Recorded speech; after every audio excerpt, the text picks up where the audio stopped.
نکاح کے وقت کنواری لڑکی کا اجازت کے وقت خاموش رہنا یہ کس بات کی دلیل ہے؟ چنانچہ اگر ولی جو لڑکی کے باپ، چاچا، بھائی وغیرہ جو کوئی بھی اس کا ولی بنتا ہے، تو اگر ولی بالغہ لڑکی سے نکاح کی اجازت لینے جائے اور لڑکی اس وقت خاموش رہے تو اس کا یہ خاموش رہنا ہی اجازت سمجھا جاتا ہے، شریعت نے اس کو تسلیم کیا ہے۔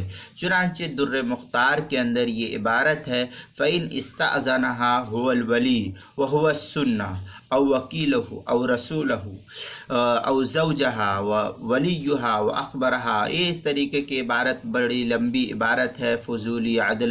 پھر آگے لکھا ہے فَسَكَتَتْ فَهُوَ إِذْنٌ۔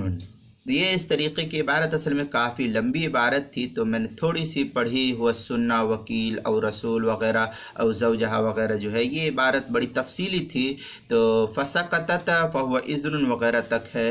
یہ در مختار چوتھی جلد صفحہ 159 کی یہ عبارت ہے۔ جو زکریا بک ڈیپو دیوبند کا ہندی نسخہ ہے اس کی 159 160 پر، البحر الرائق اس کی تیسری جلد صفحہ 111، جو پرانا چھپا ہوا نسخہ سرکی روڈ کوئٹہ بلوچستان کا ہے، اس کے اندر مجمع الانور اس کی پہلی جلد صفحہ 490، فتاوی ہندیہ پہلی جلد 287 صفحے پر اس کو نقل کیا ہے۔ اور تھوڑی سی عبارت البحر الرائق کے اندر ہے وَإِنْ اسْتَأْذَنَهَا الْوَلِيُّ فَسَكَتَتْ أَوْ ضَحِكَتْ، یہ اور پھر تھوڑی سی عبارت اور بھی ہے، پھر آگے عبارت ہے فسقطت فہو اذن۔ یہ البحر الرائق کی عبارت ہے، جو پرانا چھپا ہوا نسخہ سرکی روڈ کوئٹہ کا ہے، جیسے میں نے ابھی بتلایا، اس کی تیسری جلد اس کے 111 صفحے پر۔ مجمع الانہر کے اندر ہے فَإِنْ اسْتَأْذَنَ الْوَلِيُّ الْبِكْرِ الْبَالِغِ فَسَكَتَتْ أَيْ الْبِكْرِ الْبَالِغِ أَوْ ضَحِكَتْ۔ یہ اس طریقے سے عبارت تھوڑی سی ہے، تقریباً 1.5 لائن کی ہے۔ وہاں مجمع الانہر کی پہلی جلد صفحہ 490 پر دیکھیں گے تو وہاں عبارت ملے گی۔